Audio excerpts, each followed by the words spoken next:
Hi, everyone. Thanks for taking the time to come to the second session today. I'm pretty excited about it. We got a big list of questions from all of you on things that you wanted to know about. So I really made the presentation all about answering those specific questions. So most of this content is things you're asking about: policy, how to design the legislation itself, financing, which luckily Zach is here to talk about today, operating a model of social housing in Montgomery County, Maryland, that he's going to explain how their financing works. And then there's some questions about, how do these programs interact with other programs? What structures can you use to build up a social housing program? And some questions about political strategy, legislation, and things like that. So we'll get into all of it. Hopefully we'll keep the presentation at about 25 minutes, and then we'll have some time for Q&A after that. So there's my screen. Can I get a thumbs up from anyone that you all can see that?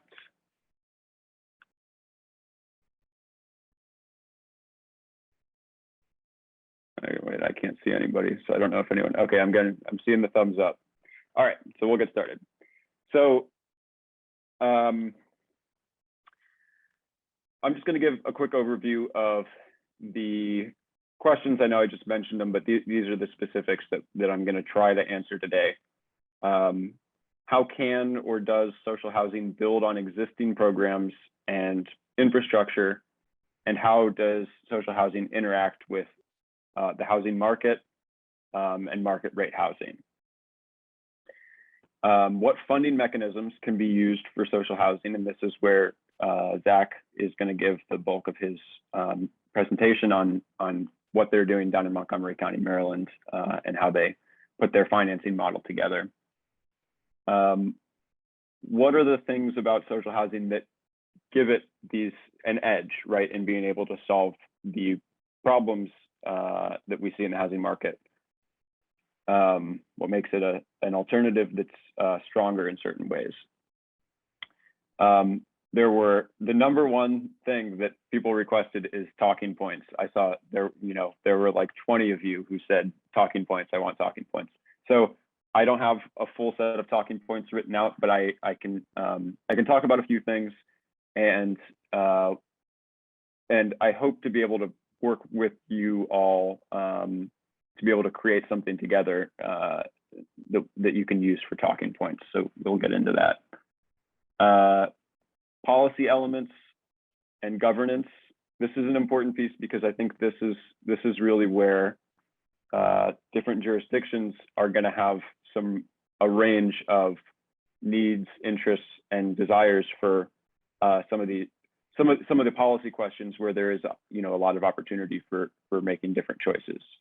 And this comes down to things like tenant rights, rent levels, rent increases, board structure, zoning, things like this that are all things that have trade-offs in different ways. And then what are some political and organizing strategies? So one thing that a few folks asked about was overcoming NIMBYism. And another thing a lot of folks were interested in is hearing from, trying to get in touch with local organizations who might be able to be supportive of them if they're trying to push legislation like this forward. So without further ado, I'll just hop right into it. On this question of building on existing programs, I really want to set the kind of frame here that social housing is, I think, best thought of as a yes and solution, right? There's not, nobody's talking about getting rid of low-income housing tax credits and just doing all that. Like, nobody's talking about getting rid of public housing and doing all this. Nobody's talking about that kind of thing. The idea is that the programs that we have today are constrained, they're limited, and we have pushed them all to their limits And the social housing model gives us an opportunity to expand what we can build beyond that. And it allows us to improve on the way that we operate housing generally by changing things about the governance structure of our public or social housing. So this question of building on existing programs is an interesting one for a lot of different jurisdictions that have a whole wide variety of housing program architecture across their state or in their county or in their city. So what I kind of break this up into, there's really two kind of approaches to doing something either at your city or county level or at your state level. In a lot of cases, it might make sense to look at existing entities that you have, such as agencies, your state housing finance agencies, local housing authorities. Some of these organizations might be really well equipped to perform some of the core development functions of a social housing developer. There are, of course, other functionalities that you might need. So, the three big things I think are you're going to need bond issuance, right? And so that might be from your state housing finance agency, local land banks.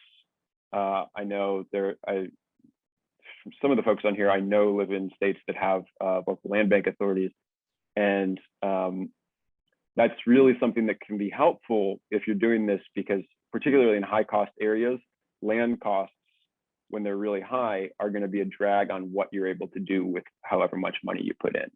And anything that you can do to reduce land costs is going to help you out a lot. And then, as a couple of folks mentioned, public banks are potentially we haven't crossed the threshold of having public banks everywhere in the country, but for folks who are organizing for public banks and doing things like that, it presents an opportunity to be able to have the public bank be an investor in these projects and finance these projects. And then, of course, there is a kind of, we're starting from scratch, we're going to do it ourselves approach.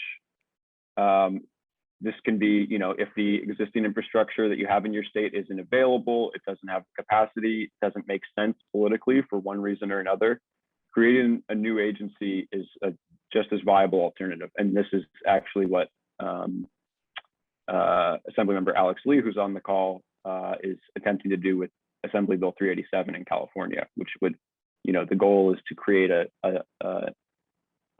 new agency at the state level to take on these roles. And obviously, if you're doing that, it's important to think about what are all of the powers that you need to delegate to a new agency. So bond issuance, like I mentioned, is a really big one there. Land acquisition and assembly, right? You need to be able to go out, maybe that's working with a land bank, maybe that's going out and getting land yourself, put land together to do projects. And then contracting and bids, which is an important one, right? Where it's extremely unlikely that I think anybody's gonna, stand up their own public architecture and general contractor firm, right? Like when we do projects, we find an architect and we have a contracting and bid process, and we find general contractors. And having the authority to do that is something that doesn't come with every agency. That needs to be explicit. And we'll talk a little bit more about some of the details a little bit later on in the presentation on some of those things. Another question a lot of folks had is, what is the relationship to market housing? And so there's a couple of different kind of interpretations of this. I have one slide here, and I have one other slide following this to kind of address two of those interpretations. Kind of the core feature of the social housing model in the US is that you use revenue from higher rent apartments to cross-subsidize all of the lower rent apartments in the building. And basically what this allows you to do is you don't need any federal subsidy. You don't need any LIHTC. You don't need any CDBG. You don't need any HUD dollars even. You don't need anything like that. So in essence, it's makes these projects similar to like an inclusionary zoning project, but instead of the public sector telling the private sector you've got to put some units in, you actually get to do it, and you decide what your affordability mix is, and you can go higher than what those requirements are, and you kind of retain the equity in that building and reinvest it to grow your portfolio even more. So Zach will get a little bit more into some of the specifics on kind of how that works for them. But this kind of approach, it's the backbone for that long-term financial stability. But another benefit is that it also creates these inclusive mixed income communities. And one of the criticisms that a lot of people have had of subsidized housing in the United States generally is this idea of poverty concentration and segregation. So another point on this is in relation to private market developers.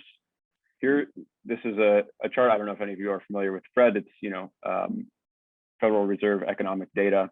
So this is these two lines. One of them is the blue one is employment, right? So you see employment tank way down in the Great Financial Crisis right there in 2008, and the red line is new private market housing development.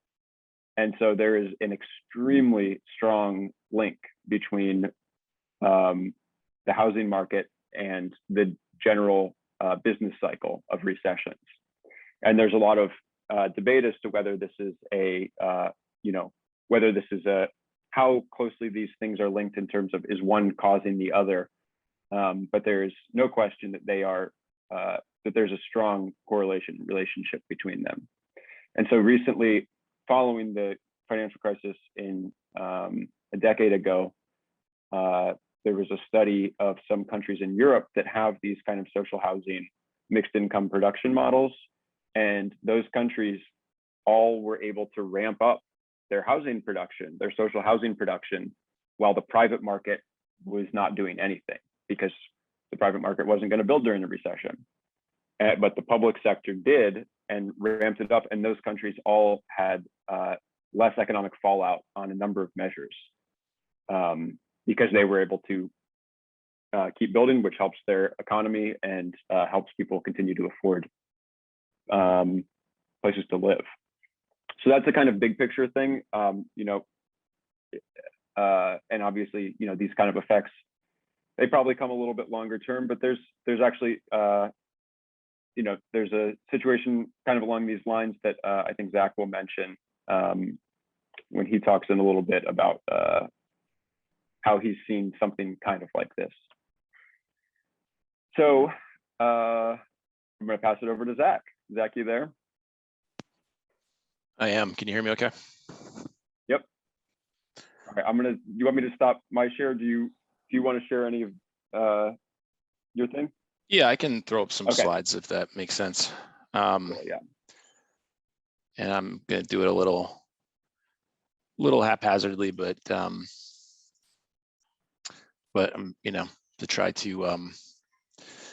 try to make a point about the flexibility of what we did. Can you see my screen okay, or should I put it in kind of a read? Oh yeah, there you go. That looks perfect. That better? Yeah. So I mean, the thing about the Housing Production Fund is that we tailored it to what we wanted. That was actually the genesis of the legislation to begin with. We had a county council member who wanted to put together a slate of affordable housing efforts, initiatives. Obviously, as the county's housing authority, we were one of the many interested groups he visited, and he straight up said, if we could do anything for you, what would you want? Tell us what you want, design it for us, and then we'll see if we can make it happen. And so we designed it to who we are and who we've been as an agency. And one of the core things about the Housing Opportunities Commission, which is just the housing authority for Montgomery County, Maryland, is that HOC had always, since the late 80s, used a mixed income model. And it's, it's a little different than I think the way mixed income is used in a lot of other places around affordable housing. Our model is one where we do a majority of units unrestricted market rate. And we've used this cross-subsidized strategy for a long time. Certainly understand some of the concerns opposite that model. And the good news is that you don't have to spend any time worrying about whether you agree with us. You can tailor this production fund to wherever you think the most important goals of your goals are, basically. And so we started by reminding the council that, hey, we have a legacy of mixed income success. We've been doing this for a really long time. And really what this fund is all about is just simply empowering us to do more of that thing we've done for a long time that everybody seems to be okay with. So again, just trying to start it really simple for everybody. It's, Paul made a really good point, and it was one of the central parts of our messaging was that this is not newfangled. This is not ingenious. We are not splitting atoms. This is straight up just using things that we've done as an agency in various ways for a long time and using tools that are widely available in the market and have been there for a long time.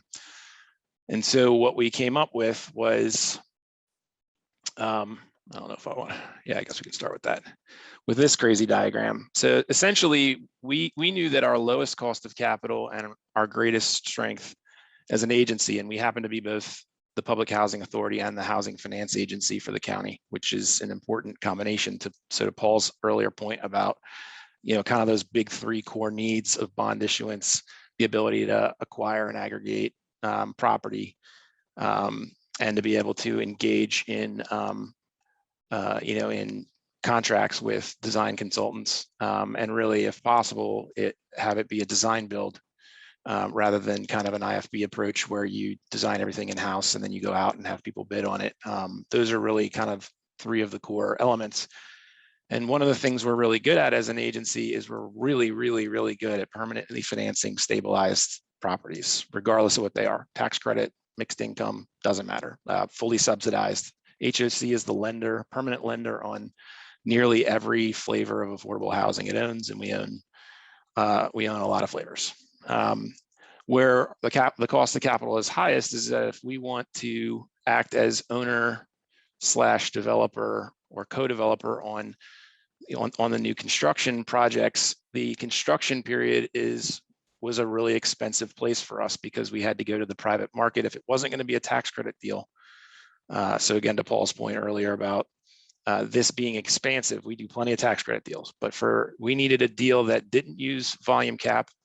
And by the way, if I mention something that you don't recognize, please feel free to ask, because it gets pretty, pretty arcane pretty quickly in affordable housing. So we needed I'll encourage everyone to drop things in the chat, and there are no stupid questions to drop in the chat, and Paul and Zach will pull them out of the chat as we go. Yeah, I mean, being in affordable housing means being wrong about something every day. So I have that pleasure on a constant basis. So certainly don't be afraid of asking any questions. So really, in order to expand what we were doing, by definition, we had to find a new set of resources, and it meant we were already using our volume cap every year. We were maxing out everything we could do, and actually going way beyond that in terms of the 4% route, the 9% route, all the typical and really important affordable housing tools. So we needed a fund that would help us do more affordable housing without using any of those things. Not that you can't use them, but again, the idea was not to cannibalize, but to expand. And so, what we developed was a bond issuance to create a fund, and that fund would actually act as the construction equity in the form of a loan, a low-cost loan. So most of the time when you build something like this, you have to go to the private market, and you are dealing with, really sophisticated private equity firms that are going to want a lot of money for their involvement in taking the construction period risk on your mixed income deal.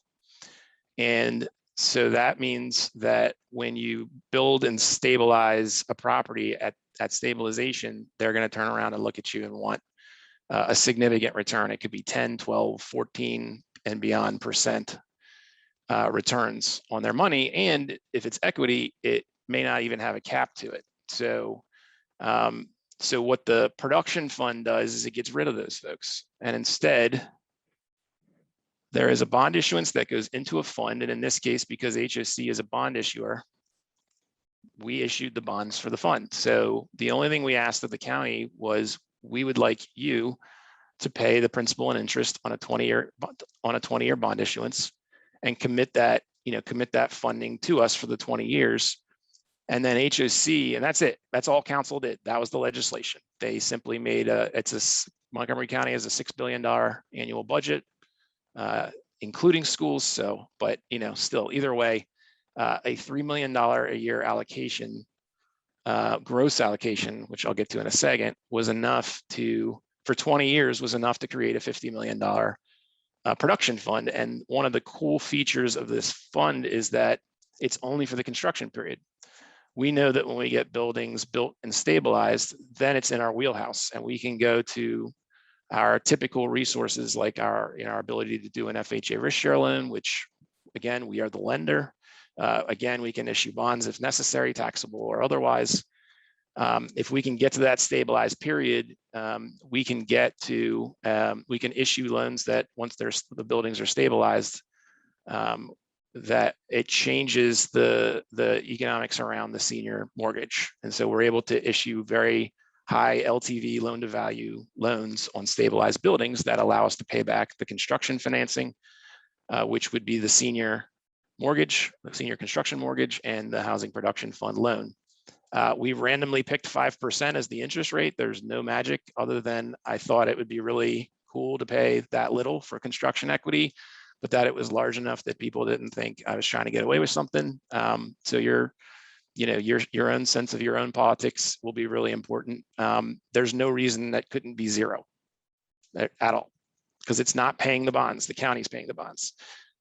I should mention that this idea of a county-supported revolving fund for an HOC purpose, Housing Opportunities Commission purpose, that wasn't even new. That 25 years ago, the county did the same thing to provide HOC a revolving fund to purchase single-family and homes and townhouses out of the county's inclusionary zoning program. The nice thing is once the bonds that are supporting that fund are paid off, if it's a revolving fund, the revolving fund can actually persist. And once the bonds are paid off, there's zero cost to the municipality after that. So we've been using a revolving fund the county hasn't paid for in 6 years, 5 years, something like that.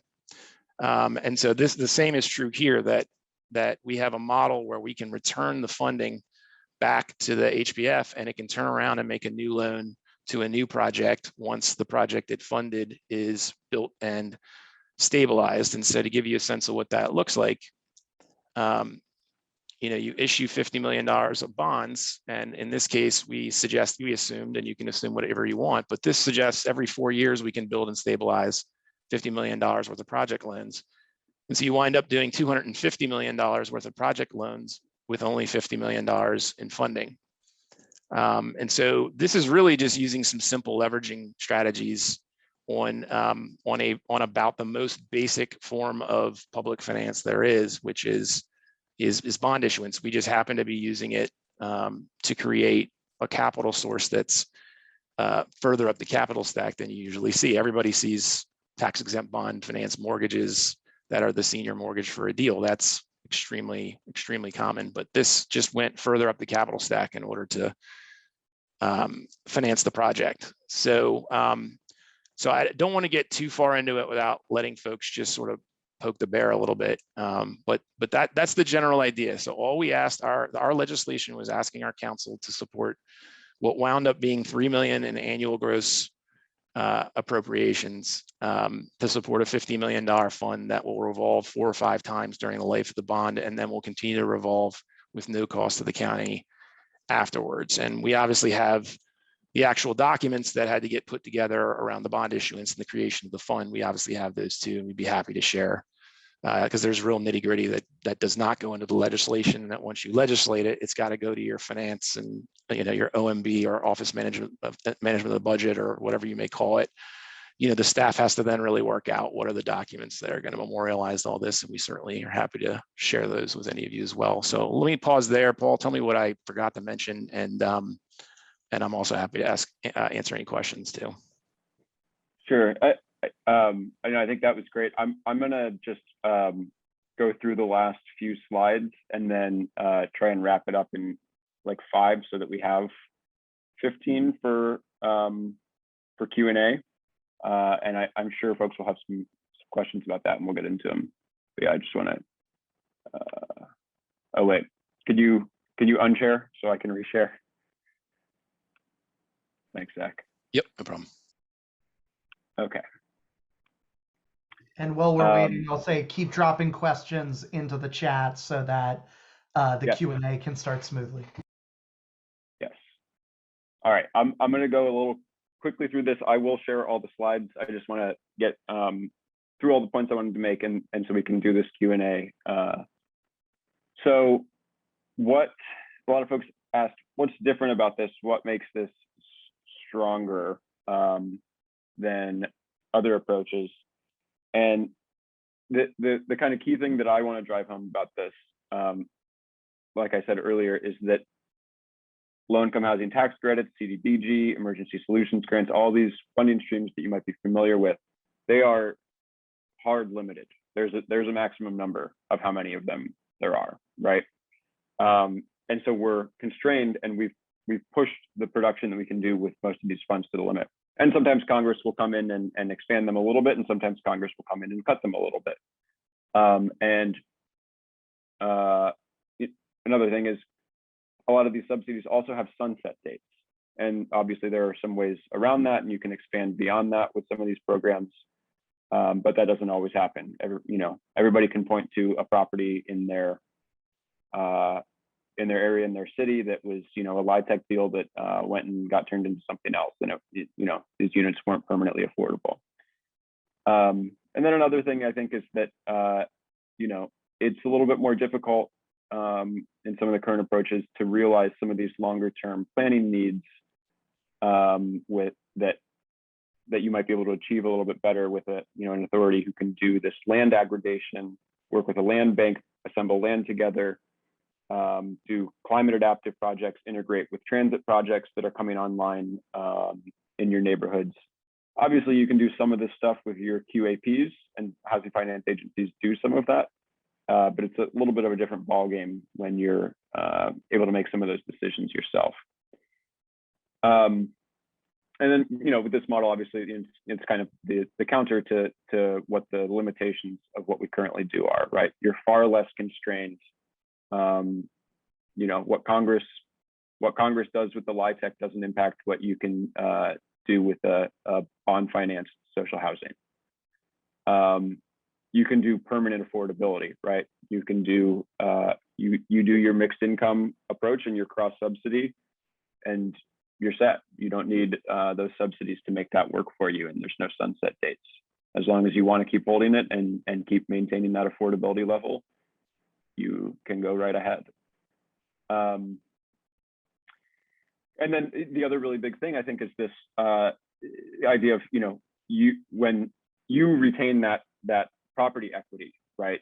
If it's in your portfolio and you recycle those funds, as Zach was talking about, kind of the revolving loan fund, you recycle that back into increased production, right? It's kind of when you can think of it as a perpetually growing machine, right?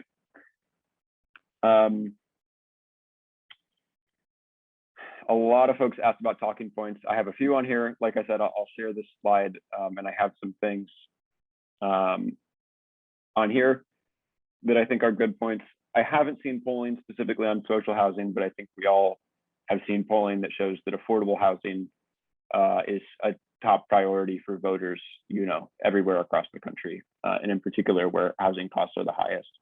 But some of the really big things, I think, are that that permanent affordability and stability for tenants. It's extremely important. The fact that we strain our current programs to their limits, and this is a type of thing that allows us to break free from some of those constraints. Reducing segregation, building mixed income communities, you know, all these points that we're making throughout the slideshow. Policy elements. A lot of folks had questions about this, and I think this is an area where there are definitely going to be different choices that folks make, and I think that there are definitely priority ways to design programs, but there are always going to be states or cities that have certain constraints that push them in a certain direction. And you know, I mentioned Assemblymember Lee and Zach have, you know, the models they're talking about are doing that same core thing, right? They're having this public entity that's doing this mixed income cross subsidy, but in very different ways, and making use of agencies in different ways. At least is the proposal that, you know, Alex has stands now. And so I think both folks would be happy to share that information with you.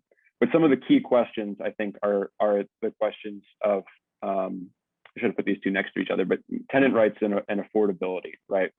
What are the rules around rent levels, rent increases, lease renewals, repairs, and what is your affordability mix that you're able to do with your production funds? Zach does a lot of 70-30 and some 60-40 deals, but there's no reason that if you don't put more money in, you might be able to do an even higher affordability mix than that. And then of course you can, you know, you get into longer term things, and you may be able to have some projects that are actually that lean even heavier on the affordability side, as if your overall portfolio has a little bit better mix. We talked about this earlier, the contracting and bids process. This is a really important one, where you really want to be able to do these, you want to be able to build quickly and not be so constrained. You know, everybody knows that a lot of LIHTC projects take, you know, 6 years from thinking about the project to actually getting shovels in the ground and things like that, right? And I think that we all know with the housing crisis the way it is, we want to be able to build a little bit faster, and having contracting processes that allow you to do that more quickly is really important. Zoning, there's a question of, you know, are you going to have this agency have a little bit more flexibility on zoning than you might give to the private market? That's a question that you may want to talk about, and sometimes that's going to be, you know, context dependent on where you're at and where your state is at. I see we're 4:45. These presentations, I feel like I could always go for 2 hours. I could talk for so much longer about some of these things, but I am going to move on and try and get into Q&A. I just have one more slide. A lot of folks asked about political and organizing strategies. A few folks asked about overcoming NIMBYism and connecting to local organizations. And so there are quite a few Democratic Socialists of America organizations across the country, chapters of DSA, that have endorsed and supported candidates who have supported social housing and have introduced social housing legislation, including one who's in this call today. There are some Yes in My Backyard organizations, like East Bay for Everyone in California, who I know is also helpful on Assemblymember Lee's bill. And I think this is, you know, I know some folks may or may not be familiar with some of these discussions that happen about, you know, these policies, but I think that there's a nice opportunity for alliance here, where DSA and, you know, other organizations like DSA are really interested in giving a bigger role to the public sector. And then a lot of Yes in My Backyard groups are really interested in getting more housing. And so there's really a natural opportunity to bridge a divide in that way. And then legislative strategies. You know, I think this is a question that's all about your local dynamics. I think that there's a good case to be made that some of these things can actually move very quietly. In Zach's case, that's exactly how it worked. It was like a relatively quiet process. It was, you know, HOC working with the county and a council member who were able to move this forward. In other cases, I think that there's a serious political uphill battle, especially in bigger, more expensive states, and states where you're, you know, in places where you feel like you need to create a state level entity that's able to do this work. That's a much different challenge, and it requires a lot more political organizing and working with community organizations who are going to support you to build that political will. So, okay, now we only have 12 minutes. I'm happy to stay on a little bit longer, but yeah, I'm gonna stop the share here, and really would like to just open it up. Everyone, please drop questions into the Q&A. We're gonna do a soft end. So about 5 minutes before the end, we're gonna ask for a short 1 minute, like 4 minutes before the end, we'll ask for a short 1 minute poll on how you want to engage with us in the future, just to get a sense of how many offices want to keep working together and supporting each other on this. We will send out the slides for all of this, and we're going to do a soft end. So if you want to leave, no one will, you know, totally fine to leave at the 5 mark, 5 Eastern. But I believe Paul is going to stay on for as long as there are questions coming in. Paul, I'd love to maybe start off with this, and I'll pull questions from the chat for you. Maybe we'll start off with this question, which is, in some sense, isn't it and this gets at both the content of social housing, but also at the strategy of how to argue for it. In some sense, it's an interesting type of, you know, public project, in the sense that, you know, when you have a public school, the way a public school works is you get tax money and then create a public good. With this, you don't the government is essentially creating a business that makes a profit in half of its business, and I'm being rough here in how you might want to talk about it to constituents. You know, it's creating a profit in half of its business and using that profit to subsidize a public need in, you know, for low-income housing in the other half of its business. So in some ways, it's not the standard, we need to, you know, increase taxes to create this public good. It pays for itself internally. And there might be some, even though we don't want to necessarily support those narratives too explicitly about taxing for public needs being a bad thing, it might broaden the constituency.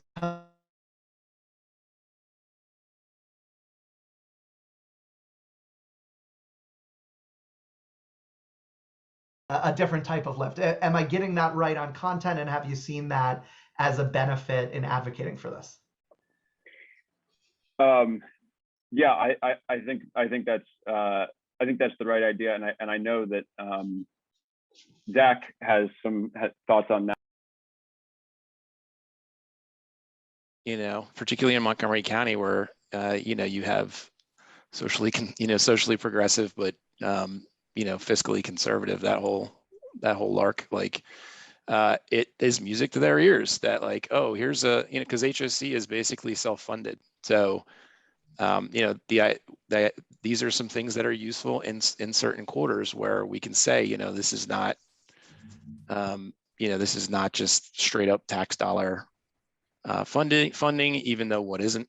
But you know, and then the other piece of it is the mixed income model is can also be helpful in terms of, like, you know, you're, you know, from in trying to, like, lessen opposition from people who don't want an 100% affordable deal next to their house. The mixed income model can be, for some folks, frankly, less threatening. And again, I'm not endorsing any of these positions, but I'm the tip of the spear. And when I'm out there trying to lessen opposition, you know, we try to take what we're doing and use whatever we can of our model that is a strength for some people and not for others. So. We have a question from, thank you for those answers. We have a question from Sam Bell. Since it's long, Sam, do you want to just hop on for 30 seconds and unmute and ask your question? Sure. So, my question is, you mentioned you're operating in an environment where you've maxed out your volume cap. And I believe also housing costs are really very, very extreme in Montgomery County. We're here in Rhode Island. We're very far from maxing out our volume cap.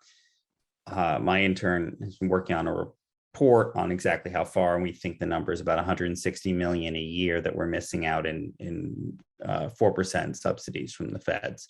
We basically don't tap it. And what we've heard from our nonprofit affordable housing development community is that we can't even afford to do social housing with 4% credits without additional public subsidy. That's what they tell us, that even with market rate in as well, they cannot afford to do it using a 4% credit without substantial additional public subsidy. So my question is, A, are they full of shit? And B, to what degree does this really work in an environment where you are not seeing rents at a Montgomery County level? Like here in Rhode Island, our rents are way too high. Like these new market rate developments we're talking $1,800, $2,000 a unit, but we're not talking 3,000 like you're seeing in Boston. And I think also presumably in Montgomery County. I get that there are places where totally unsubsidized market rate development is super profitable. Here our private developers always come and tell us that they need massive volumes of subsidies, and they usually wind up with more than 100% of construction costs in public subsidies, which I think is obscene, and I don't think we should be subsidizing it at all. But they claim that they can't make the numbers work at all without enormous public subsidies. And I do think it's possible that market rate isn't that profitable with current construction costs at our rent levels.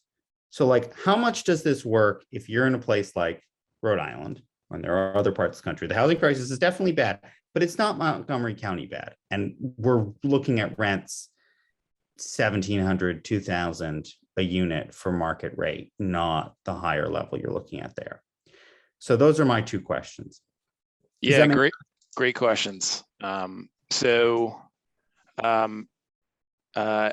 can definitely tell you that they're definitely not full of shit, although any port in a storm. But I will. So on the new construction side, it's 100% true that if you're going to try and do a 4% deal, then you're going to have a gap on that deal. There's just no question about that. Just taking your typical tax credit deal, even if it's 100%, because to be honest, it's hard to do 4% deals in a mixed income format. It's actually less efficient. The reason why LIHTC or low income housing tax credit deals are almost always 80 to 100% affordable is because it's actually less efficient to do them with market rate units in them. So if they were doing these deals at 100%, you'd actually probably have a smaller gap. But certainly in new construction, you're going to have a gap. There's no question about that. That said, we're doing this same approach on our first HPF project and our second HPF project. Probably have rents at or below what you're seeing in Providence. For instance, and some of the urbanized parts of Rhode Island. I don't think because I know when folks think of Montgomery County, there's certainly the Bethesdas and the Chevy Chases where you're $350 a square foot, you're headed toward DC level rents. And so you're 100% right there. But the general model still works. It's really making a decision between the LIHTC approach and the HPF approach. And so if there are market rate developers building in your communities, then there's no reason why sufficiently lowering the cost of capital can't allow you to do increased affordability, and yet do essentially what the private market's doing. That's really what the argument is here, is that we're able to do what they're doing, do more affordable than they would, lower the cost of capital and make it work. So I want to give Sam and Paul a chance to respond to that, but since we're at time, we're not going to cut off. We just need to take 1 minute before people jump up. Some people jump off to do this poll, and it's basically, what is your name? Are you ready to, how do you want to work with this working group into the future? We're going to give everyone, 30 seconds to answer that. 3 questions are basically, I'm ready to champion this. I want to be in future sessions. I'm not able to champion, but I want to be in future sessions. I'm not ready to champion at all. Finish that poll. Let's go over. For anyone who's dropping off, we'll be in touch. All of these slides, all of these examples of model legislation, all of these things referenced, all of the experts that talked today are ready to clarify to you. But let's keep going with the Q&A, and we'll go until there aren't questions left. So, Sam, what did you want to say in response to that?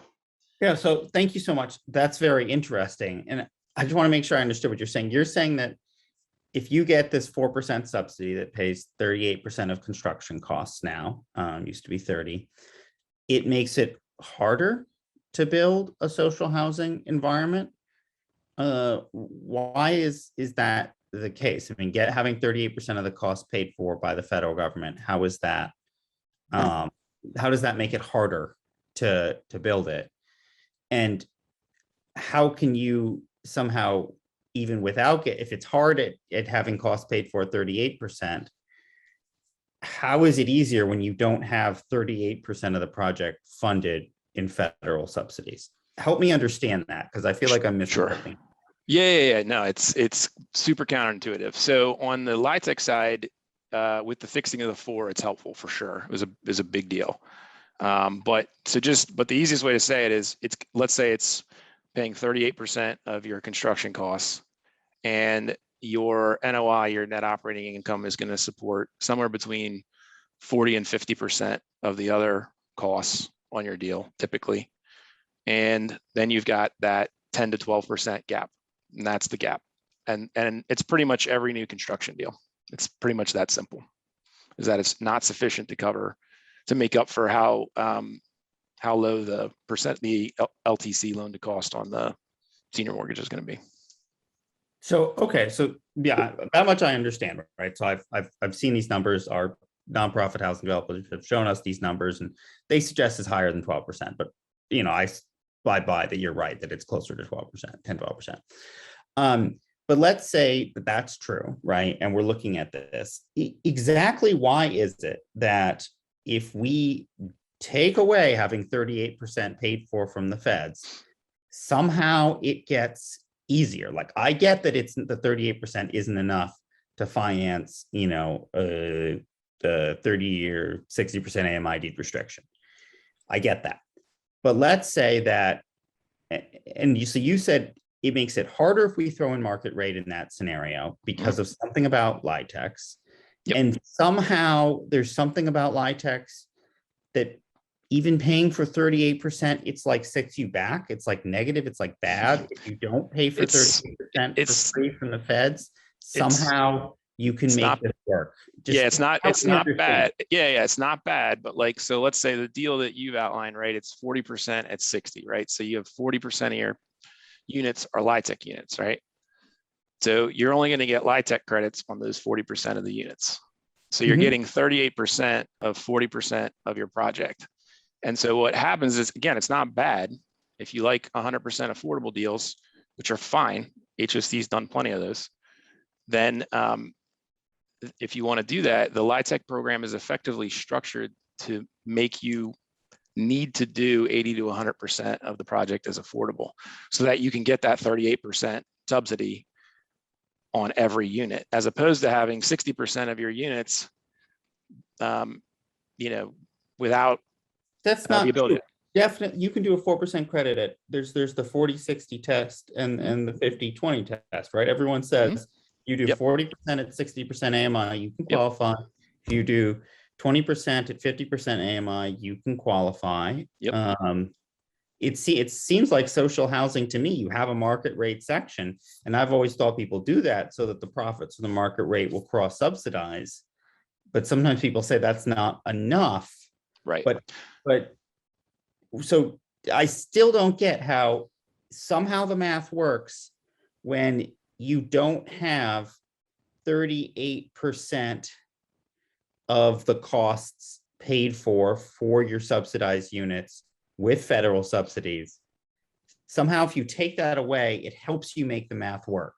I'm still wrestling with understanding why that can be the case. No problem at all. Yeah. So, all right. So part one here is that you need to the program is set up to make, because again, you don't, 20 at 50 and 40 at 60 is the Section 42 compliance to just participate in the program. But when they go to calculate your tax credits, one of the things they do is they apply something called the applicable fraction. The applicable fraction is the number of affordable units divided by the total units in the project. So even though you've qualified for the tax credit program, you're going to get the tax on the affordable units. Right. So then you get what happens in the typical LIHTC so under this scenario, the 40% affordable scenario, you've got 60% of the deal that basically needs a completely different financing, which is fine. There's nothing wrong with that, except that tax credit investors don't want to be in market rate deals. Market rate investors don't want to be in tax credit deals. And so you basically have to figure out, which HOC does, by the way, we do this. We have solutions, but it's just a different approach. But if it's publicly run social housing, you don't have to worry about investors. You can just finance it with the bond. So that it depends. We use co-investors in some of our deals. We don't use co-investors in other deals. You can bond finance anything. And it's really how much does the legislature, does the state, county, whatever, want to support what's happening. And so if you don't want, if like you want a pure play social housing, no private interest, there's no reason you can't adapt what we're doing or what other folks are doing that's similar to that model. But the answer to your question is that we also do much larger deals. So one of the examples I like to give is that one of our HPF projects is 463 units, and we're going to do 30% of those units affordable. So you're going to get 132 or 130-ish affordable units, right? So not dissimilar from what your model is. I don't know how many units the hypothetical situation, or what the typical situation, I should say, that you see, but the typical tax credit deal in Maryland is usually 100 or so units. And so effectively what we're doing is we're delivering the exact same project, but it's going to be embedded in a much larger project. And the problem usually is, how do you finance a 463 unit new construction deal? And in places like New York City, there are answers that can include the tax credit program. But in most places in the country, there aren't. So we're also achieving it by doing much larger deals that achieve both at the same time. So it's not taking the 150 unit tax credit deal and making only 40% of it affordable. It's doing a 400 unit deal and basically achieving, significantly more income than the typical tax credit deal could do, even as a mixed income deal. So it's another part. There's a few different approaches here that the HPF is just in service to. I'll let other people ask questions because I've asked long, complex questions, but I still don't understand why it hurts. It somehow works when you don't have these subsidies, but it doesn't when you do. I want to get that answer to you and get it out to the group. I do want to give space to other questions. And the whole point of this being a working group and not like the one briefing to rule them all is we are going to chase down all of these different answers, put them together, and send them out to everyone. That's the deepen model of what we do. Answer questions for one person, but in doing that, get that info to everyone. So we will do that in a follow-up, and I think Zach's going to mark that down, and we'll follow up with you, Sam, on that and get the answer out to everyone. There's a question that came in on, I'm just curious about how upkeep and maintenance works in the social housing model. And this gets at a larger thing that might be just social housing 101 here, which is, we talked about the critique that, if you're doing this public thing, it's going to cost taxpayers all this money, and social housing solves that by saying, without buying too much into the taxpayer money narrative, social housing solves that by saying, well, a lot of it pays for itself.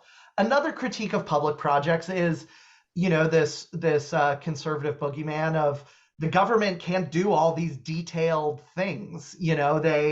And so you're telling me the government's going to hire an architect and hire this, and they're going to have this whole in-house development team, and they're going to design the logo and all these things.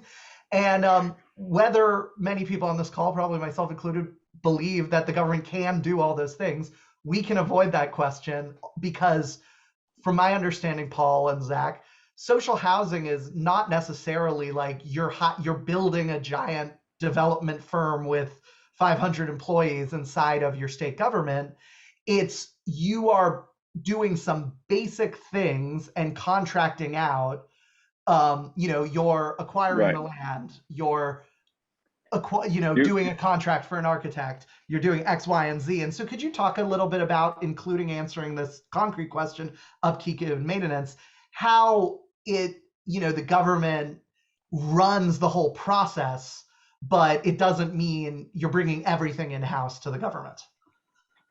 I'm gonna just talk to. And correct know, me if I know got anything Zach- wrong on that. That's just layman I don't question think so. right there. Yeah, I mean, I want to hear Zach's thoughts on what they do with property management and things. But I think it's correct to think that a lot of what needs to be done is you need an agency that can hold title, you need an agency that can buy a piece of land, and you need an agency that can do a design build contract and issue bonds, right? And you don't need 500 people for that. You don't need a big complex system. I mean, I think Zach's agency is like at what, a dozen people, I mean, our agency is like 380, but the people that are actually doing this is like 12. And just to bring it home on the direct question, would you also do a maintenance contract? Yeah, I mean, really what we're getting at here is, at least in my view from the transactional side, is that it's about ownership and profit capture. It's taking the private model and it's about ownership and profit capture. It's about being able to actually own and control the process, the asset, and the profit.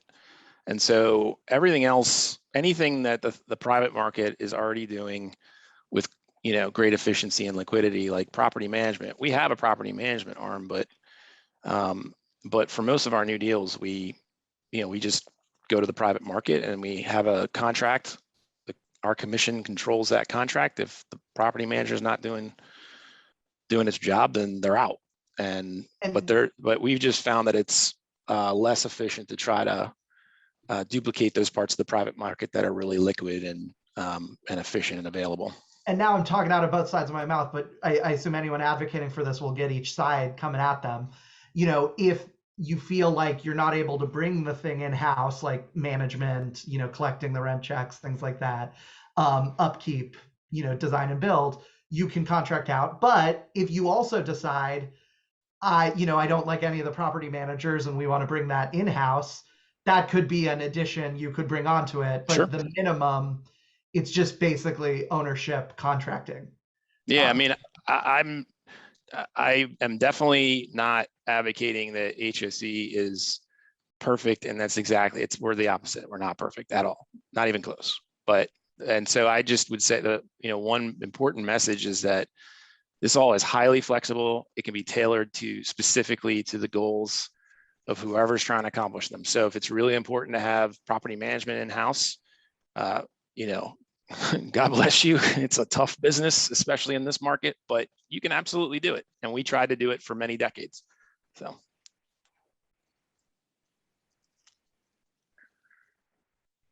And another thing Yeah. I think is worth mentioning is, I think one of the political considerations that some folks make is, what is your community developer community going to think about you taking on this role, right? I think there's a chance that some light tech developers might look at it as a threat of like, oh wait, you're doing affordable housing construction now, you're building social housing. But I think that there's a lot of these community developers already do property management at their own properties, right? And if they are really interested in maintaining that and being involved in affordable housing, there's no reason that they couldn't have a role in your state's social housing program doing property management at your social housing properties. And I think that's one one way to kind of thread that needle, right? Of like people thinking, oh no, is this gonna take away from my bread and butter, right? And you could require, I mean, you could require or encourage or incentivize partnership with nonprofits too. There's no reason. We have JVs with nonprofits all the time. A lot of them don't have a ton of capital, so that's not where they help out. But again, like it's not a cannibalistic program. The Housing Production Fund is almost entirely expansive to the tools. We did it. That was actually the core reason we did it as HOC, was to try to find something that could help us increase production without cannibalizing our nonprofit friends and going and basically, zero sum game. We're gonna monopolize, tax credits or volume cap or CDBG or any of those things. So it was the number one reason we did it. It may not be somebody else's number one reason, but that's what we were trying to do. Wonderful. We got a question on tenant associations. I assume the answer, and just affirm and clarify if this is wrong, I assume the answer is yes, and you can decide the spectrum of this. You could launch social housing conceptually without tenant associations. You could launch social housing by saying, voluntarily, if you want to create a tenant association, that's great. Or you could go all the way and launch social housing and say, with this, we are going to have an automatic tenant association that is there, and we're officially enshrining it in the institution. I assume anything I got wrong about that, Paul? Or No. I mean, and there's types of social housing all across the country that are on a different, on different spectrums of how this works. I mean, even in the United States, in public housing, Section 9 public housing, there's in NYCHA, there's defined tenant associations, and there's a democratic structure for how a lot of things happen. But in Finland, the social housing is built by municipal housing companies, and relatively similar approach actually to what Zach's doing in Maryland. But they, Finland's also a very different country, and there's a lot more income supports. So it's not really as much the mixed income cross subsidy. It's just that most people there have these income supports that allow them to pay moderate cost rents. But they have a tenant association structure that's built into their program as well. That comes down to decision making about things with the property. And so that can be things like, tenants having input on prioritization of repairs. What is the highest need thing that needs to happen? So I think, those are all things that, if you're building a structure that you want to do this in your state, those are all ways to, there are a lot of different ways to design that process. And it comes down to what the needs are in your area and what you're capable of doing. Yeah. We're getting a question about this on Arpa funds coming in. Is there any way to use the opportunity of Arpa funds to kickstart social housing? That's an excellent question. I think that there is potentially a way to do that if you the question I have that I don't know the answer to is what the deadline for spending of those dollars is, because ideally what you want is a 20-year appropriation, right, of a certain dollar amount every year that you bond out against. I don't know if the ARPA funds can be used on like a 20-year timeline like that. But even if they're not able to, there may be a way to, I know that, I don't want to get too technical, but I know there's some things you can do with the ARPA funds to replace other items in the budget, and then, use that item in the budget to do your, a housing production fund type thing. So I'll look into that. I do think that there's probably a way to try and kickstart something with ARPA dollars. Another thing you could think about is, ARPA dollars can be used for acquisition costs. The housing portion of that fund can be used for acquisition costs, which is which is a helpful startup cost to have covered, right? If you're trying to get something like this going. Yeah, I mean, But, I think that's it. I think it's a seed capital. Like if you wanted to really, as like I'm benefiting from the people that worked at HOC 30 years ago and built a project. We paid the mortgage, we built up equity and created equity in existing projects that we were then able to recapitalize out and go invest and expand our portfolio. So it's this really long view. I mean, part of it, there's a lot of focus on the front end of things, and it's fine. But you know, I was in the private sector before I came here for 9 years, and it was a real education learning how to look at things from a much longer timeline, and the way that, you know, these agencies persist for so long and can create a tremendous amount of value slowly, but significantly. And so if you needed to like start something from scratch, like you didn't have an HOC or some of the other, you know, entities out there, use it to seed them, whether it's through acquiring a few properties and starting the process of generating wealth for that agency, by being, you know, it could even be, you could even buy stuff and contribute it into a redevelopment as the equity for the entity. But that's the best way to use one-time funds, in my view, is, or one of the best ways to use it is basically the seed equity for these first few transactions, whatever they are. Any other questions coming in? Again, no stupid questions. If you have a question, probably someone else on this call has the same question. If you want to put it in there. While we're waiting, you know, Paul, I've been moved by, and we're going to probably close out in the next 10 minutes just to give Paul and Zach Sure. able to go back to Zach to go back to your family and the like. So, and we will continue this over the email list that we're all on, and continuing back and forth emails. Paul, you've mentioned this metaphor of housing going the way that sewers went 100 years ago, and I thought that was that's a very motivating and inspiring metaphor. And it really, you know, everyone's saying everything is infrastructure these days, but it really directly is a metaphor of infrastructure. So could you talk a little bit about that? And I think that's an inspiring way to kick off a conversation about social housing, or put a point on a conversation at the end. No, this has been coming up a lot. Zach and I were talking yesterday, and we were, you know, hit on this point as well. Yeah, I think that one way to think about this in kind of like the slightly longer term view of like how are we moving the ball on this idea over the next decade, is it wasn't always the case in cities in the United States that sewers were a public service that the municipality was going to provide. It wasn't always the case that water was like that. You know, all of these basic municipal services that we take for granted today, that are offered to us, was not always a given, and it was not always the case that they were going to be a public service. And the things that have become public services in that way are the ones that we recognize are just really core and critical to the basic functioning, health, and well-being of our cities and our society. And so I think that, you know, with social housing like really coming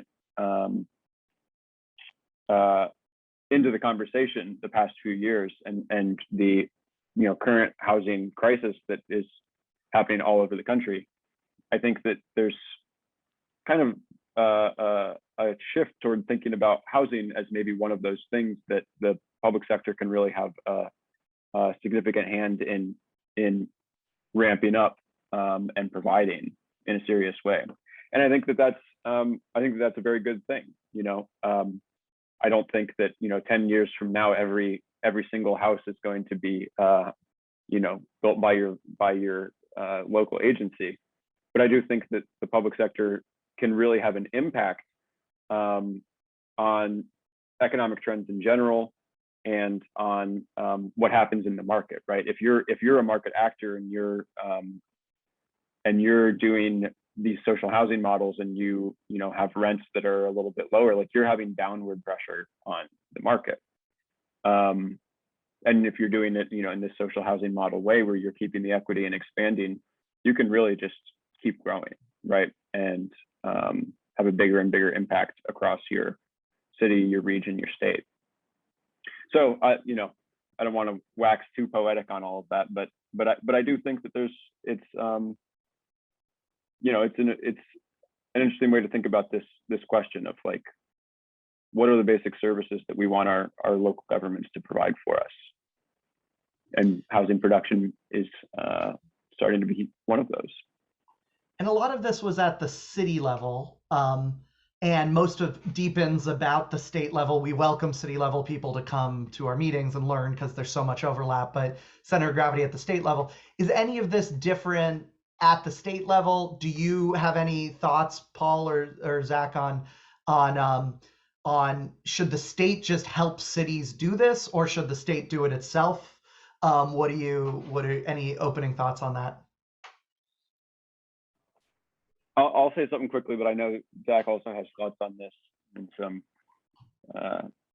I mean, I think that it's all of the above, right? Like if what makes sense in your area and what you have capacity for is to stand up a municipal agency or make use of an existing local agency that can do these basic functions, then you should go ahead and do it because it's a good thing. If you don't and you need to go through the state level initially, great, it's a good thing and you should do it. But I think ultimately what happens here is you get enough cities and states who are doing things this way, and you start to put pressure, if you're a bunch of cities doing it, you start to put pressure on the state government to say, oh, wow, these local governments are doing these really interesting things. Maybe we need to support it because it seems to be working. And if you're a bunch of states and a bunch of states have stood these up, if 10 states stand up programs like this over the next decade, there's no way HUD is going to just ignore it. HUD might say, okay, maybe we have an ability to create some new lending product that can just make this work, or subsidize all the interest rates down to zero, right? I think you create the political will and make it happen, and then you move the needle forward in all these, in the larger arenas. But I know Zach has something. Yeah, I really, if I can just keep emphasizing the point that I always just try to convey to folks that this, we didn't find the answer. It's really, you understand your political and financial situation better than I do. So you want to tailor it to the strengths and weaknesses of your current position. And so I find that a lot of stuff is better to be done at the state level. As you may see from time to time, zoning at the local level is hand-to-hand combat. And so doing that at the state level can sometimes be better. And, this is even in progressive Montgomery County, you can read all about some of our current struggles on that front. It would probably be better to do it at the state level.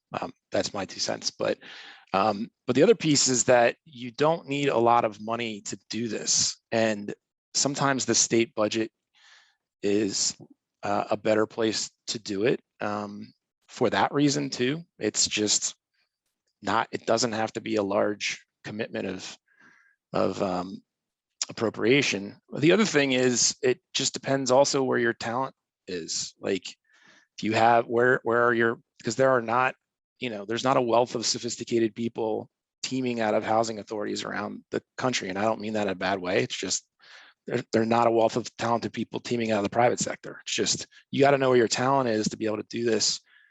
And in some cases, you might not have any housing authority you're aware of in your area. And so it might be easier to start it out of the state level because you can just start in one place.